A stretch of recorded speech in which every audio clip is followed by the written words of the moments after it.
यहाँ पर आकर के बहुत ही ज़्यादा शांति मिली। लेकिन मन में अभी भी कुछ सवाल थे कि ब्रह्मा जी का पूरे वर्ल्ड में एक ही मंदिर क्यों है? क्या उनकी पूजा नहीं की जानी चाहिए? अगर हाँ, तो फिर उनके और मंदिर क्यों नहीं हैं? और इस मंदिर में, ब्रह्मा जी के मंदिर में, यहाँ पर उनके साथ कौन विराजमान है? तो इन्हीं सभी प्रश्नों के जो है उत्तर जानने के लिए मैं मिली यहाँ के मंदिर के पुजारी से।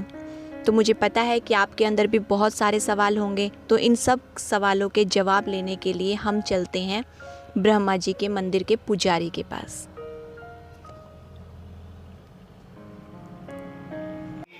भगवान विष्णु के लिए क्षीर सागर बना हुआ था, शिव के लिए मानसरोवर बना हुआ था, ब्रह्मा जी के लिए कोई सरोवर नहीं बना। तो सभी देवताओं ने मिलकर के ये समीक्षा की कि जब इन दोनों के लिए तो ब्रह्मा जी के लिए कोई स्थान क्यों नहीं बना आज दिन तक, तो हम देवता लोग इनका कोई स्थान बनाना चाहते हैं। तब भगवान विष्णु ने ये कहा कि अब इनसे पूछिए कि आपका सरोवर कहाँ बनाए, पहले इनसे पूछो तो सही।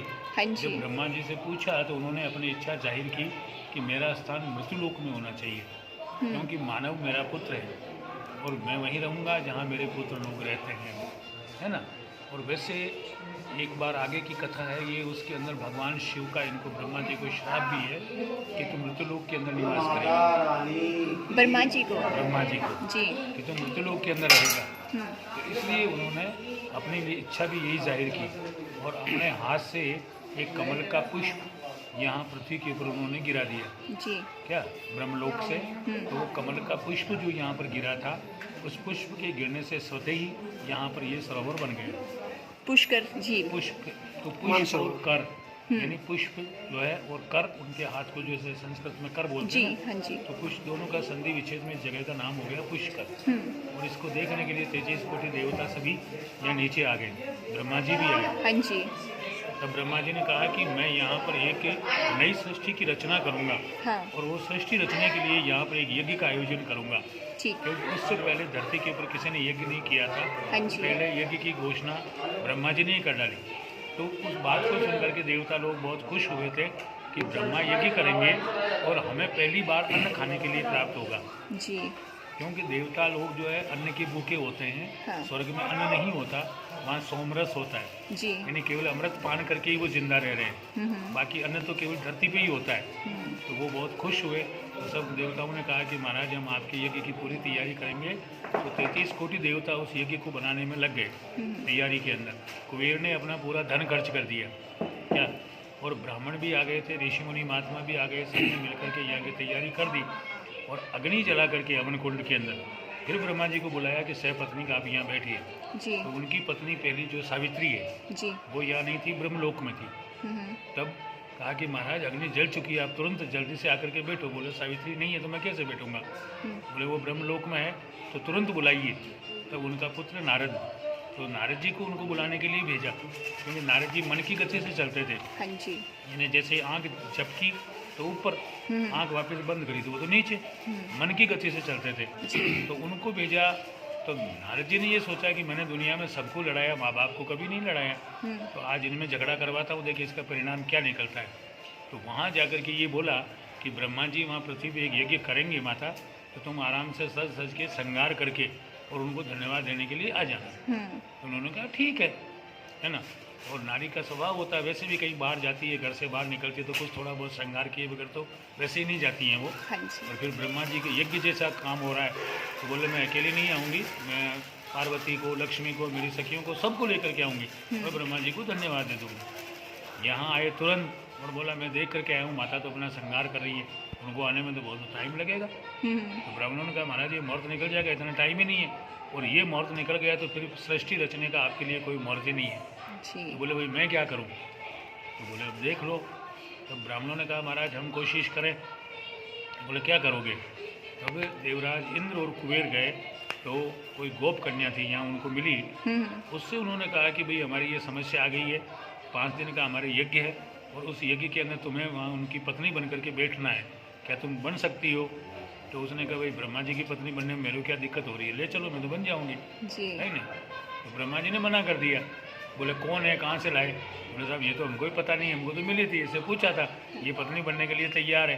तो बोले ऐसे कैसे पत्नी बना लूँ मैं, है कि नहीं। तो फिर ब्राह्मणों ने कहा कि हम इसको आपके लायक बना देंगे, तब तो आप इससे शादी कर लोगे। तो बोले कैसे करोगे, लायक कैसे बनाओगे? तो उन्होंने अपने मंत्रों से पहले उस लड़की को घास बनाया, और घास बना करके यहाँ कामधेनु गऊ थी, हाँ। उस गाय से प्रार्थना करी कि माता, ये ब्रह्मा जो नई सृष्टि का रचन कर रहे हैं, इसमें आप हमारे देवताओं के साथ में हमारी मदद करो। तब कामधेनु गाय ने उस घास को खाया, और घास खा करके फिर उसको कन्या के रूप में फिर से जन्म दे दिया। तो जी। गोबर, मूत्र और गाय से पैदा हुई, तो उसका नाम गायत्री रख दिया, गायत्री। है ना। और गायत्री नाम दे करके फिर ब्राह्मणों ने कहा साहब ये अब ये गऊ की कन्या हो गई है, क्योंकि इसकी माँ गऊ है हाँ जी। और हम पिता है, क्योंकि ब्राह्मणों ने हमने मंत्र बोला है कि नहीं, और गोबर मूत्र से ये शुद्ध हो गई है, जी। तो ये आपके लायक हो गए। तो ब्रह्मा ने कहा भाई ठीक है, पहले उनकी शादी की और उनको यहाँ पर बिठा दिया। अब जैसे ही ब्राह्मणों ने पहले आहुति दी, स्वाहा, वो आवाज़ आई, सावित्री माता का ध्यान इधर केंद्रित हुआ, बोले आवाज़ कहाँ से आ रही है? मृत्यु लोक से। तो वहाँ यज्ञ कौन कर रहा है? नारद ने तो कहा था ब्रह्मा जी यज्ञ करेंगे, तो वहाँ तो हो रहा है, तो मेरे बिना कैसे हो रहा है? मैं तो यहाँ बैठी हूँ अभी तो। फिर देखा कि मेरी जगह तो कोई दूसरी बैठी है, तो फिर नारी स्वाभाविक उनको क्रोध आया, जी। और क्रोधावेश के अंदर इधर आए, और आते ही ब्रह्मा जी को श्राप दिया कि ब्रह्मा, तुम संसार के अंदर सबसे पहले ही गृहस्थी बने हो, और तुमने पहले ही इस ग्रस्त को कलंकित कर दिया। पहले ही गृहस्थी बने और इसको कलंकित कर दिया, क्योंकि जो पुरुष एक पत्नी के होते दूसरी पत्नी घर में डालता है, तो वो समाज में हमेशा के लिए कलंकित ही रहेगा, हाँ जी। यानी वो कलंकी कहलाएगा, उसका कलंक कभी नहीं मिट सकता है। तो तुमने वो कर्म कर दिया। आज जो तुमने ये कृत्य किया है, तो आने वाले समय में, आने वाला जो समय आएगा वो तो इससे भी हल्का आएगा ना। जी। तो उसमें लोग क्या करेंगे फिर? इसका मतलब नारी को पकड़ लेंगे, छोड़ लेंगे, पकड़ लेंगे, छोड़ देंगे, तो नारियों की तो कोई इज्जत ही नहीं रहेगी। जी। हमारी तुमने कोई इज्जत ही नहीं रखी, मर्यादा ही नहीं रखी है।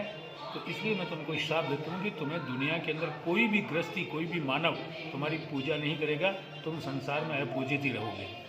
ऐसा अच्छा। उनको श्राप दे दिया, ठीक ठीक है है। ना। और फिर उसके बाद में ब्राह्मणों को भी श्राप दिया कि तुमने भी ये कृत करवाया, तो तुम इसमें शामिल हो।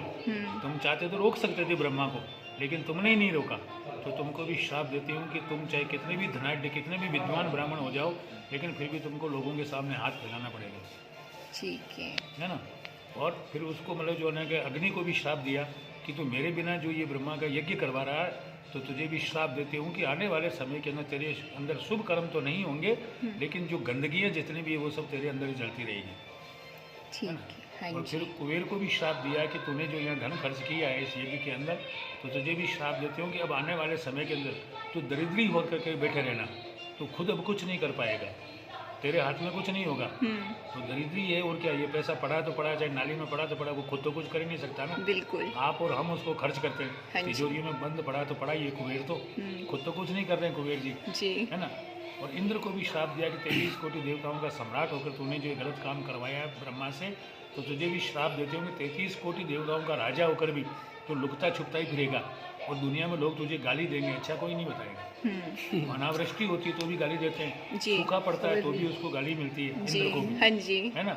और फिर उसके बाद में मतलब जो का नंबर आया नारद जी का, तो उनको भी श्राप दे दिया कि तूने जो ये कर्म किया है, माता के साथ में जो छल किया है, तो तुझे भी श्राप देते हूँ कि संसार में कोई भी जननी अपने पुत्र का नाम नारद कभी नहीं रखेगी।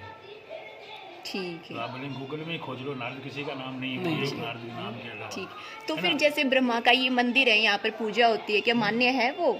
हाँ देखो ऐसा ना, फिर उसके बाद में ये सारा सब कुछ होने के बाद जी। जब माता का क्रोध शांत नहीं हुआ, जब सारे देवताओं ने मिल करके उनसे क्षमा याचना करी, हाँ जी। उसमें विष्णु शिव सारे सभी शामिल थे, तो प्रार्थना करने के बाद में उनको ये आशीर्वाद दिया कि ठीक है, आप लोग अगर कहते हो तो ब्रह्मा का धरती के ऊपर एक ही तो मंदिर होगा, और यहाँ पुष्कर के अतिरिक्त और कहीं कोई पूजा नहीं होगी, जी। केवल पुष्कर में ही पूजा होगी, पुष्कर के अलावा और कहीं पूजा नहीं होगी। ठीक। उसके बाद त्रेता युग आया, फिर द्वापर युग आया, फिर कलयुग आया। जी। तो कलयुग के अंदर ये किसी ने मंदिर बना दिया, लेकिन मूर्ति स्थापना वो भी नहीं कर सका, क्योंकि उन्होंने ये कहा कि भाई पुष्कर में पूजा होगी, धरती पर एक मंदिर होगा, तो मंदिर तो ये सोच के बना दिया कि एक होगा तो यही हो सकता है। हाँ जी। अब पुष्कर में पूजा तो मूर्ति की होगी या नहीं होगी, क्या मालूम जल की पूजा हो, हाँ जी। जैसे जल है ना सरोवर, वही था, तो पहले तो दुनिया उसी को पूछती थी, जी। मंदिर था ही नहीं, फिर उसके बाद मंदिर बना दिए। लेकिन 713वीं ईस्वी के अंदर हमारे यहाँ भारत देश के अंदर यहूदी लोग आ गए थे बाहर से, हाँ जी। तो वो यहाँ आकर के मंदिरों के तोड़ना, लोगों का धर्म परिवर्तन करवाना, अपनी तरफ मिलाना, अपनी सेना को बढ़ाना, मतलब उत्पात मचाना शुरू कर दिया। तब आदि गुरु शंकराचार्य जी महाराज यहाँ पर आए थे और उन्होंने आकर के इसके पट खोले और इसका जीर्णोद्धार करवाया और फिर यहाँ पर आकर के उन्होंने इसकी आरती पूजा शुरू की थी। ये मूर्ति उनके द्वारा स्थापित की गई है, शंकराचार्य के द्वारा। शंकराचार्य जी के द्वारा। जी। तो वो 4 साल यहाँ पर रुके और उसके बाद में यहाँ को छोड़ करके जगन्नाथपुरी गए। तो वहाँ जगन्नाथपुरी में यही किया उन्होंने, जी। वहाँ भी पूजा उन्होंने प्रारंभ की। 4 साल वहाँ भी रुके। 4 साल केदारनाथ गए, जी। केदारनाथ के पट भी उन्होंने ही खोले और उन्होंने ही आरती पूजा शुरू कर दी थी। फिर वहीं पर समाधि ले ली और यहाँ 4 साल रहे। तब जितने भी स्टेट के राजा लोग थे सबको एक निमंत्रण पत्र भेजा था, ताम्रपत्र, कि तुम आकर के यहाँ पर मिलो। तो सारे राजा लोग यहाँ पर आए तो उनको ये बताया था कि अपने गांव के अंदर, अपने गढ़ के अंदर, जी। कहीं भी हो गाँव के अंदर एक एक मंदिर बनाना तुम्हारा काम होगा और हर मंदिर की आरती होनी चाहिए। अगर तुम्हें कोई भय लगता है, डर लगता है, जो यहूदी लोग आ रहे हाँ हैं, जी। दूसरे लोग, तो हम साधु तुम्हारे पास में भेज देंगे। वहाँ पर नागा साधु वहाँ पर रहेंगे जी। और ये वहाँ की पूजा अर्चना करते रहेंगे और तुम भी इनका सहयोग करना। यूँ करके फिर उन राजा महाराजाओं ने अपने अपने गाँव में जहाँ जहाँ उनके गढ़ थे, गढ़ों के बाहर उन्होंने अपने मंदिर बनाए और उसकी आरती पूजा ही शुरू करी थी। उस समय ये सन्यासी लोग यहाँ पूजा कर रहे थे। हाँ जी। अब उसके बाद में समय बीतता गया।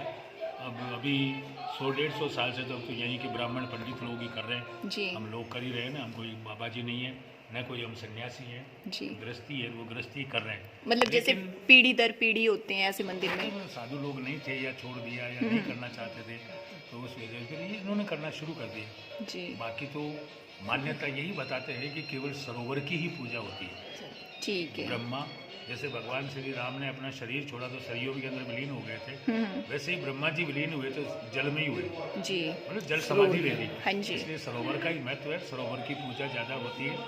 3 सरोवर बने, ज्येष्ठ सरोवर, मध्य सरोवर और कनिष्ठ। हरिओम जी। कनिष्ठ पुष्कर। तो इनको ये मध्य पुष्कर जो है इसका बहुत बड़ा महत्व है। अपने पितरों का पिंडदान करना हो, पूजन कराना हो, हाँ जी। कुछ भी अगर करना हो तो वो सब इसी में होता है। शुद्धिकरण के लिए ये मध्य पुष्कर है, तपस्या के लिए ज्येष्ठ पुष्कर है और जिसकी अकाल मृत्यु हो गई, प्रेत योनि में कोई है भटकता, तो उसके लिए कनिष्ठ पुष्कर है। तीनों के यहाँ पर ये काम होता है। ठीक। हरिओम देवता। आज तो सुबह धन्यवाद।